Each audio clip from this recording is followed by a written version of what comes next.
Yuanshen Stadium has been patiently waiting. After a long, cold winter, Shanghai would once again play host to the World Cup for the 6th year in a row. More than 300 elite archers coming here from more than 40 countries to kick off the new season. There were new faces in the crowd, but some familiar ones were missing. Wu Jinyek did not make the trip to China, while teammates Kibo Bei and Yuno Ki failed to qualify for South Korea's women's squad. And Deepika Kumari was not on India's travel roster for Shanghai either, as she failed to make her nation's team. As usual, there were early upsets, but there were also plenty of notable performances in one of the world's most remarkable cities. Towering figures battling for a bounty of gold up for grabs in the financial capital of the Far East, with World Archery's outdoor season finally taking flight.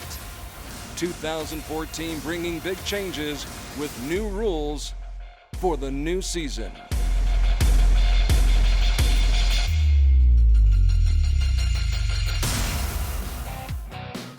World Archery is looking forward to the 2014 season, where the Olympic dreams for 2016 will start to take shape. As we already have seen in Nîmes, we will see many new faces and young athletes coming into the spotlight. We look forward to see the rule change for the team events, which will make the team event even more exciting. Set play has proven its value in London, and now we will also use it for recurve teams. This year, we have a new rule change for team rounds. We're going to play set system instead of total score. So it's now everything is set system, just like when we shoot the individuals. I learnt these new rules here actually at this competition, so they're fresh in my memory. So it's a mixed team as before. We shoot 4 arrows per team.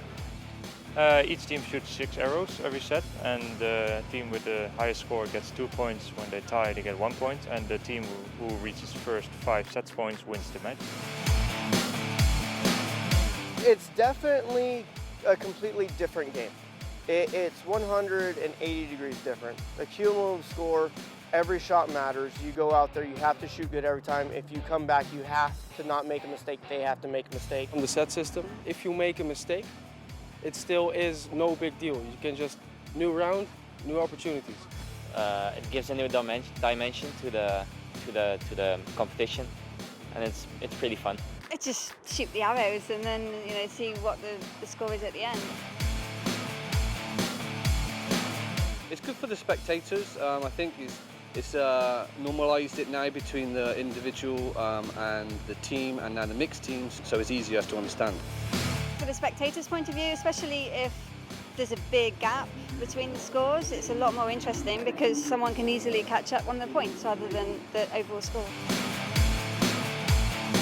I'm not sure whether it would change the outcome of the medalists, but you never know. There's some countries out there that maybe get nervous on the first end and then shoot fantastic. So you never know. Hopefully we'll see this year.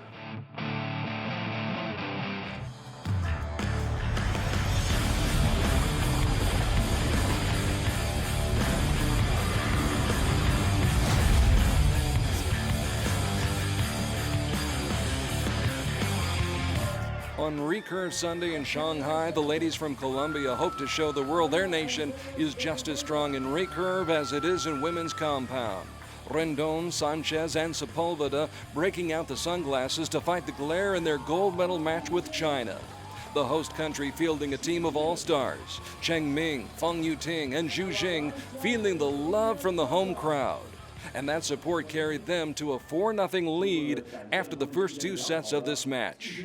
Colombia, hoping to start a comeback, abandons the shades but can do no better than 8 on the first 2 shots by Sepulveda and Sanchez. Ana Maria Rendon, after that shot by Sanchez, Rendon is right down the middle with her arrow, keeping Colombia's hopes alive. They have to take this set or the match is over. Cheng Ming displays the form she used to win the World Cup gold medal in Istanbul 3 years ago. Her shot will offset This 8 from Zhu Jing, a member of the Chinese team that took home a silver medal from the London Olympic Games. Feng Yuting was also a member of that same silver medal team, and she captured an individual silver at Stage 1 Shanghai that same year. She comes through with a 10, giving China the slight edge in what could be the deciding set. Now, that good luck charm you saw on Sepulveda's shoulder did not seem to help with her final shot. Natalia Sanchez had better luck with this final attempt, but to really apply some pressure, Colombia needed 3 direct hits. And all 3 of their last shots were outside the 10 ring. In all fairness, both teams were battling the elements. Cheng Ming checking in with an 8 on her second shot of this third set. Zhu Jing fared a bit better, catching the line for a 9, so all that was needed was 7 to win. Feng Yuting going 1 better, and this time 8 is enough to take the set and wrap up the match, not to mention the gold medal for the host country.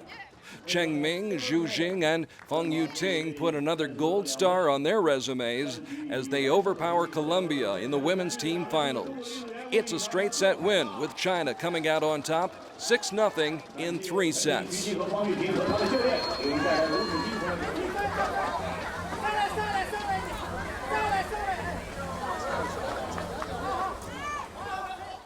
We want to thank the fans for coming and supporting us today. It was nice to see this crowd. We just want to say hello to everyone. Thank you.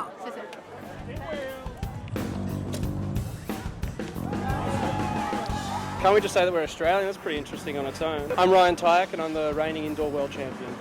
I'm Taylor Worth and I'm currently ranked... I don't know. Hang on, that means you have to start again, buddy. I'm Ryan Tyack and I'm current reigning indoor world champion. I'm Taylor Worth and I'm the shortest on the team. I'm Matt Gray, I'm employed as a police officer and I've got 3 children. We were ranked 3rd overall, we're the highest ranked that have made it to the finals, and in our first round we were up 4-0 and they came back really well. We didn't shoot bad, they just shot great, and then we had to shoot a shoot off there. And then in our second match we were down 4-0 and we were able to make the comeback against France, who they got bronze at World Championships for teams last year. So it feels really good to be able to compete against all the top names. I really do look up to Matt. He's given me a lot of advice through the years, especially around London, but I also have to look up to him because I'm the shortest as well. Well, both Ryan and Taylor, they give me a huge amount of support. Because I'm getting older and, you know, I'm not the best archer on the line, but they certainly give me a huge amount of encouragement. And we work really well together, and Taylor's always in my ear because he's the next up behind me to shoot, and he certainly shoots most of my arrows for me. So we work well together, and you know, we're a really good team, and hopefully we can have success in the years to come.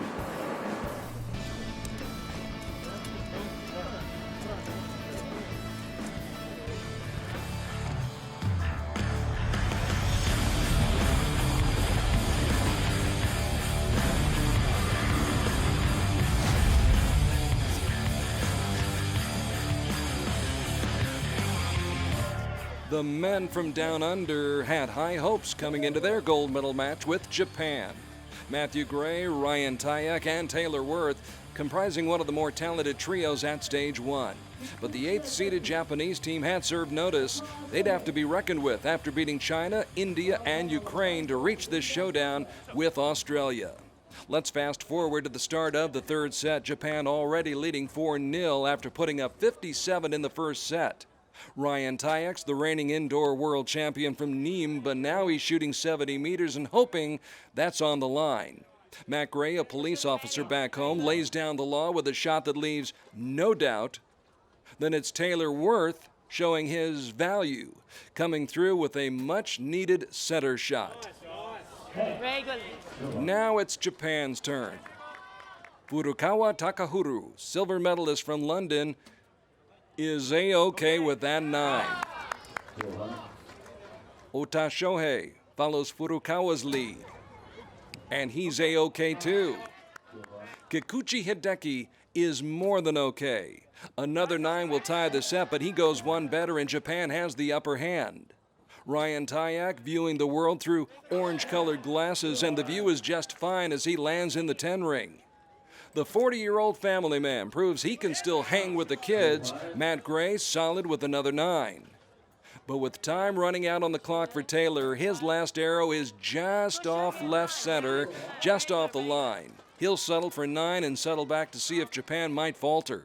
3 scores of 9 or better will finish the job. They only need to split the set to claim the gold. Furukawa stakes his claim with a 9. Ota Shohei, a team silver medalist at stage 2 last summer, follows Furukawa's lead again.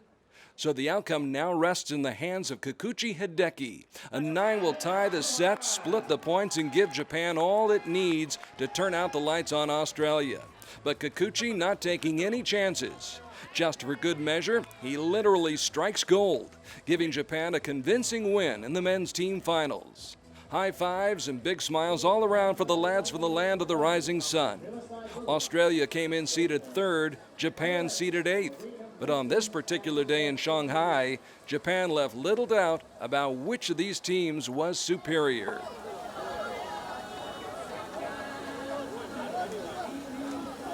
With each passing year, World Cup archery becomes more competitive. That's especially true in the powerful nation of South Korea. Case in point, Yoon Ki. After winning a World Cup gold medal in 2010, she would not be seen again on the international scene till 2013, when she qualified for the finals in France, where Ms. Yoon would fend off China's Cui Yuan and then face India's Deepika Kumari. Once again, Yoon Ki would rise to the occasion, winning another World Cup title. This year, though, Miss Yoon would fail to qualify for the Korean team traveling to Shanghai.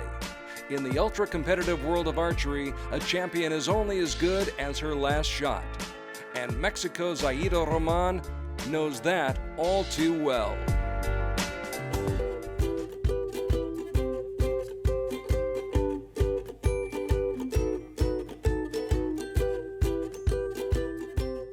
Okay, I'm Aida Roman and I'm Recurve and I come into Shanghai to this day's elimination round and try to shoot my best.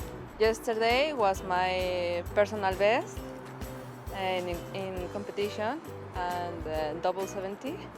My qualification was first and in the morning I couldn't shoot because we have a nice rule that if we qualification in the first 8 archers, we have this opportunity to matches by. And then for me, I think was good. I could train in the morning.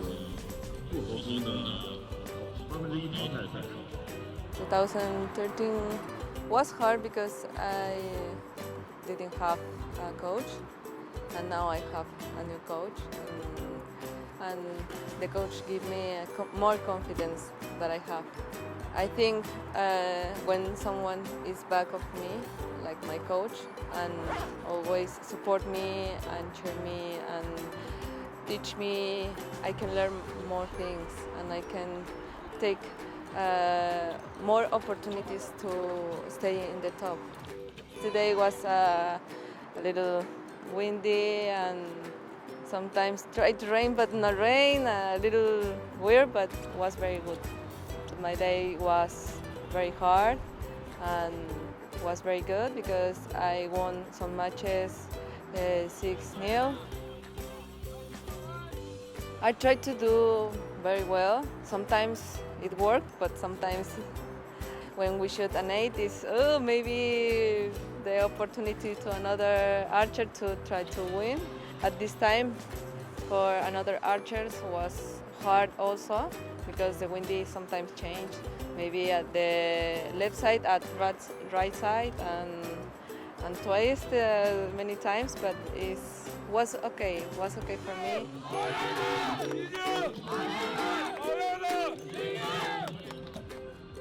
I think she shot very well. When she ended, she shot strong, and me not too strong. But sometimes it happens in a competition. Sometimes when you shoot a 27 in one match, I won, but in this match I couldn't. So I'm going to the bronze medal match. I feel so good because it's a new opportunity to get more experience. Sunday will be a nice day.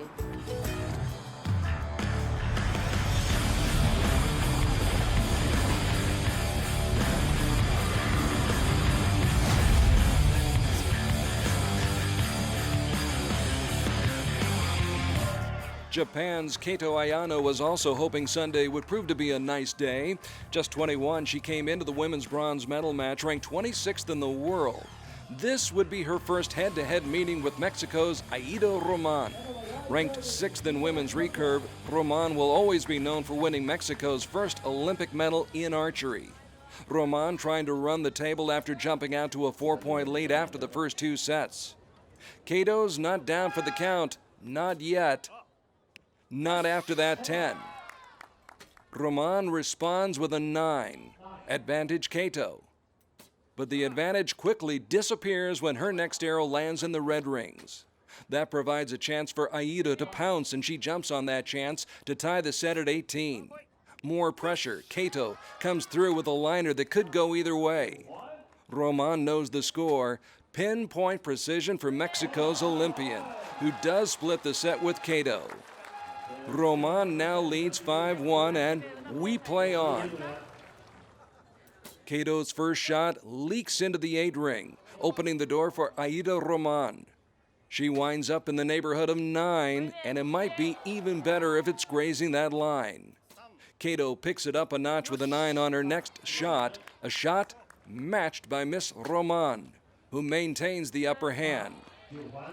Desperate for a 10, Kato has to settle for a disappointing 7, which all but seals her fate. The top-seeded female this week in Shanghai, Aida Roman knows how to close a deal. That 9 is more than enough to end the match and declare a winner. In workmanlike fashion, Aida Roman rides a 4-point lead into the 4th set, where she winds up winning by 6. 7-1 the final count, as Miss Roman builds more momentum for what is shaping up to be a very good year.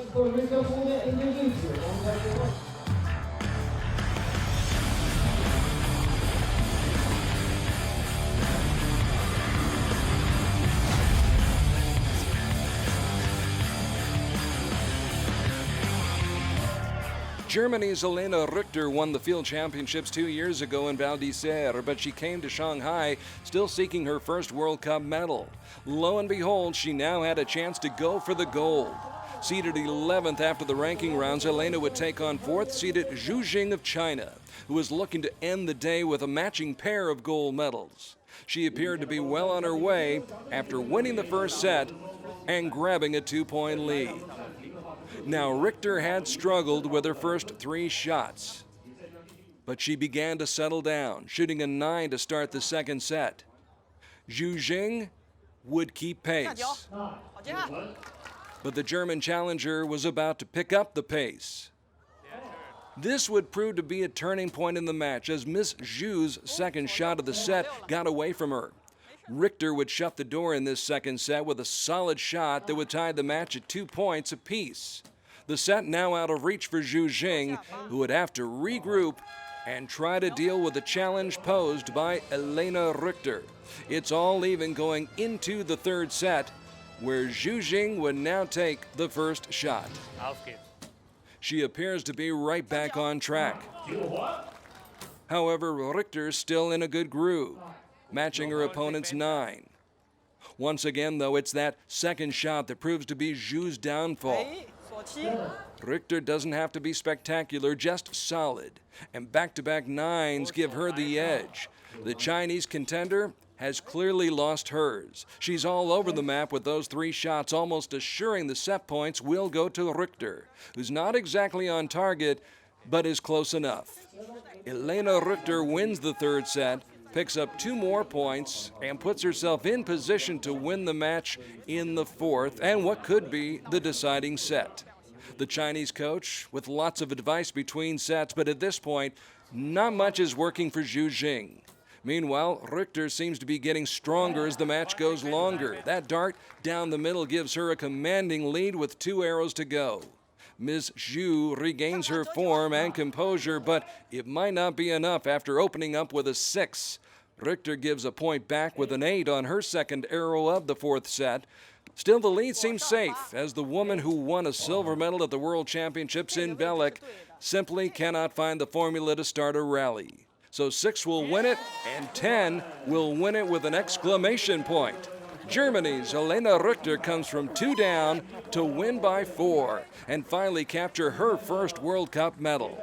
It's not just any medal, it's a gold medal, a crowning achievement for anyone who's picked up a bow and arrow and tried to compete at this level.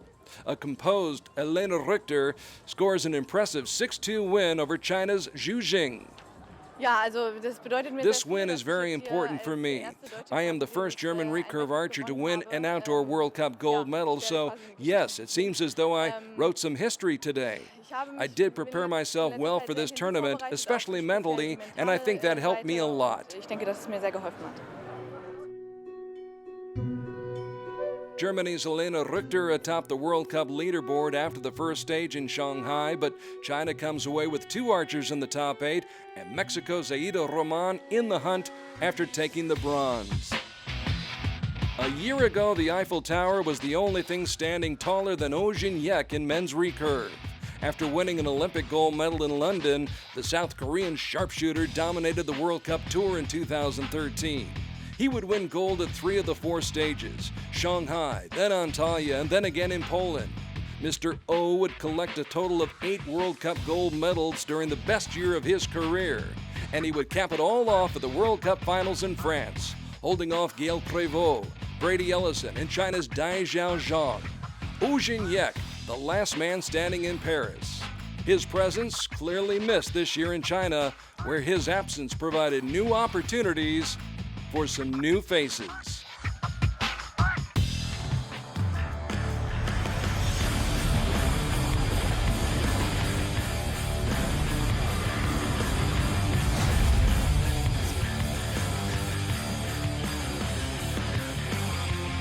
Speaking of new faces, Pierre Plion had virtually come out of nowhere to reach the gold medal match on the River Boulevard. 24 and unranked, Plion worked on the organizing committee for the Indoor World Championships in Nîmes back in February. Inspired by what he saw, Plion came to Shanghai and, on his first try, made it all the way to the finals where he would now face Kikuchi Hideki of Japan. Best known as a team player, Kikuchi had never won an individual medal, never went head-to-head last season, had never won a gold medal, at least not on his own. After the first set, Kikuchi locked in a tight battle with Plion, who was battling his nerves but managing to hit good shots. Kikuchi, up for the challenge. He stays close with a 9. Now nobody's perfect, and Plion drops down into the same neighborhood. It's a chance for Kikuchi to gain ground, but he veers even further off target. It's a 2-point edge for Plion, which he is about to squander thanks to that 5. Presented with a gift, Kikuchi Hideki accepts, winning the set to take the lead. Kikuchi obviously pleased, but apparently he's not the only one excited about Japan going up 3-1 in this bid for the gold medal. This match, though, far from over. But Plion is going to have to apply more pressure. That 8 cracks the door open for Kikuchi, who's familiar with this setting after helping Japan win a team gold medal just hours before. The Frenchman fights back, upping the ante with 10 more points. To which Kikuchi says, "I'll see you and I'll raise you." Advantage Japan, but only by 1 point. Plion lands his 3rd shot of the set in the 9 ring, so Kikuchi just needs 9 to increase his lead even more. 9's what he needs, 9's what he gets. Hideki Kikuchi takes a hard-fought 3rd set and now has a commanding 4-point lead, 5-1, in favor of the man who defeated the Dutchman, Rick van der Ven, to reach this gold medal match. Turns out Pierre is plucky, putting this shot right down the middle. Might have put a little pressure on Kikuchi, who falls behind in what could be the clinching set. But Pierre cannot stand prosperity. He continues to shoot erratically, and that provides Kikuchi with a chance to come back. Consider it done. Plion's got to fight back, but cannot land the knockout punch. He can't, but Kikuchi most certainly can. Needing 7 to sew up the win, Kikuchi caps off the best day of his career with an 8. Game, set, and match for the 28-year-old gentleman from Japan. No doubt about it, it was a long time coming for Kikuchi Hideki, a great team player who finally got his chance to grab the spotlight and made the most of it. So Japan takes the top spot on the World Cup leaderboard after stage 1, but archers from 11 different nations are in contention for the World Cup finals as the tour heads south to Colombia for stage 2. We'll see you in Medellin.